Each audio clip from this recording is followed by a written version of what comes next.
ஆனாலும் அவர் கொஞ்சம் வளர்பிறையில கிட்டத்தட்ட பௌர்ணமியை நோக்கி போய் கொண்டிருக்கிறதுனால பெரிய கஷ்டங்கள் எதுவும் இல்லாத அமைப்பாக இருக்கக்கூடிய நாளாக இந்த நாள்.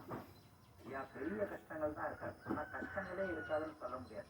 அதற்காக ஒரு 2 நாட்கள்ல தலைப்பில் மாற்றங்கள் சந்திராசிரமத்தில் ஒரு புதிய அறிமுகத்தை கூடாது.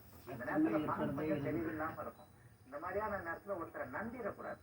ஒரு விஷயத்தையோ ஒரு இதையோ பட்டுன்னு கேட்டதுக்கு அப்புறம் முடிவெடுக்க முடியாம ஒரு திணறக்கூடிய அமைப்புல இருக்குன்றதுனால எதையும் நம்பாமல், யாருக்கும் வாக்குறுதிகளை கொடுக்காம, ஒரு செயல் மாற்றத்தை செய்யாம, ஒரு வேலையை விட்டுறாம, ஒரு குடும்பத்துல இப்படித்தான் சவால்ல கோவப்பட்டுறாம, எல்லாத்திலையும் பொறுமையும் நிதானமும் இருக்கக்கூடிய ஒரு மாற்றங்கள் இருந்தாலும் இப்போது செயல்படுத்த தேவையில்லாத 2 நாளைக்கு ஒத்தி வைக்கக்கூடிய ஒரு நாளாக இந்த நாள் மீனராசிக்காரங்க எல்லாருக்குமே.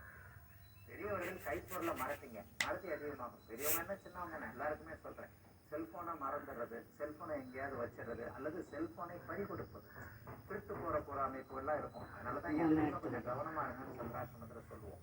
ஒரு டிராவல் பண்ணும்போது அங்கெங்கே மறந்துட்டு வச்சுட்டு வந்துட்டேன், ஒரு சூட்கேஸ்ல பொருள் இருக்குது ஆனா அந்த சூட்கேஸ்ல அப்படியே களவு போயிடுச்சு, இந்த மாதிரியான விஷயங்கள்ல கொஞ்சம் எச்சரிக்கையாக விலை உயர்ந்த பொருட்களை கையாளக்கூடியவர்கள் கொஞ்சம் எச்சரிக்கையாக கவனமாக நிதானமாக இருக்க வேண்டிய சந்திராசிரம நாளுங்க மீனராசிக்காரங்க எல்லோருக்குமே இன்றைக்கு.